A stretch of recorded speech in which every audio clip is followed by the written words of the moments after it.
সাবধান, কষিয়ে চিকেন রান্না করে খাচ্ছেন, জানেন ফের ছড়িয়ে পড়ছে বার্ড ফ্লু। এগিয়ে না পিছিয়ে আমরা আছি বর্তমানে, আপনার মনে আপনার ফোনে। দেখতে থাকুন বর্তমান সময় বাংলা। বার্ড ফ্লু নামটির সঙ্গে যেন আতঙ্ক জড়িয়ে, আর জড়িয়ে থাকবে নাই বা কেন। বার্ড ফ্লু যখন থাবা বসায় তখন কেড়ে নেয় বহু মানুষের প্রাণ, অসুস্থ হয়ে পড়েন অনেকেই।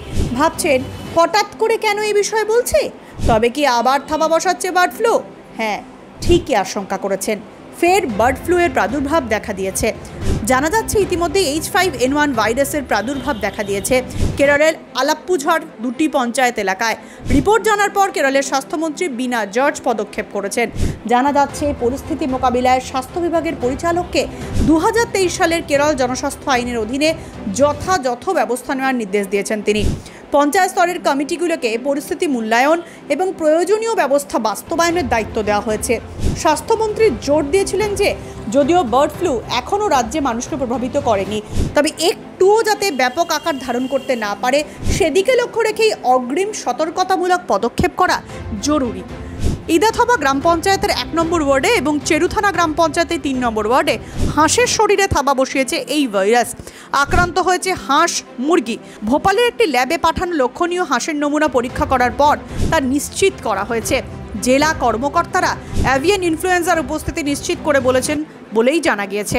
পরিস্থিতি যাতে ভয়াবহ আকার ধারণ করতে না পারে ইতিমধ্যেই পশুপালন বিভাগ আলাপুঝার ক্ষতিগ্রস্ত এলাকায় পাখি মারার কাজ শুরু করে দিয়েছে। যেখানে বার্ড ফ্লু ছড়িয়ে পড়েছে সেই এলাকার 1 কিলোমিটার ব্যাসার্ধের মধ্যে সমস্ত গৃহপালিত পাখিও মেরে ফেলা হবে বলে রাজ্যটির প্রশাসন সূত্রে জানা গিয়েছে।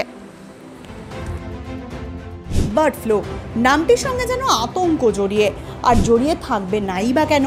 বার্ড ফ্লু যখন থাবা বসায় তখন কেড়ে নেয় বহু মানুষের প্রাণ, অসুস্থ হয়ে পড়েন অনেকেই। ভাবছেন হঠাৎ করে কেন এই বিষয়ে বলছে, তবে কি আবার থাবা বসাচ্ছে বার্ড ফ্লু? হ্যাঁ, ঠিকই আশঙ্কা করেছেন, ফের বার্ড ফ্লু এর প্রাদুর্ভাব দেখা দিয়েছে। জানা যাচ্ছে ইতিমধ্যে H5N1 ভাইরাসের প্রাদুর্ভাব দেখা দিয়েছে কেরলের আলাপ্পুঝার দুটি পঞ্চায়েত এলাকায়। রিপোর্ট জানার পর কেরলের স্বাস্থ্যমন্ত্রী বীণা জর্জ পদক্ষেপ করেছেন। জানা যাচ্ছে পরিস্থিতি মোকাবিলায় স্বাস্থ্য বিভাগের পরিচালককে 2023 সালের কেরল জনস্বাস্থ্য আইনের অধীনে যথাযথ ব্যবস্থা নেওয়ার নির্দেশ দিয়েছেন তিনি। পঞ্চায়েত স্তরের কমিটিগুলোকে পরিস্থিতি মূল্যায়ন এবং প্রয়োজনীয় ব্যবস্থা বাস্তবায়নের দায়িত্ব দেওয়া হয়েছে।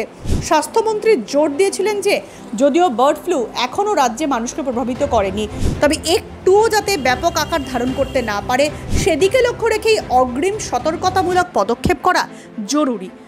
ইদাথবা গ্রাম পঞ্চায়েতের 1 নম্বর ওয়ার্ডে এবং চেরুথানা গ্রাম পঞ্চায়েতের 3 নম্বর ওয়ার্ডে হাঁসের শরীরে থাবা বসিয়েছে এই ভাইরাস।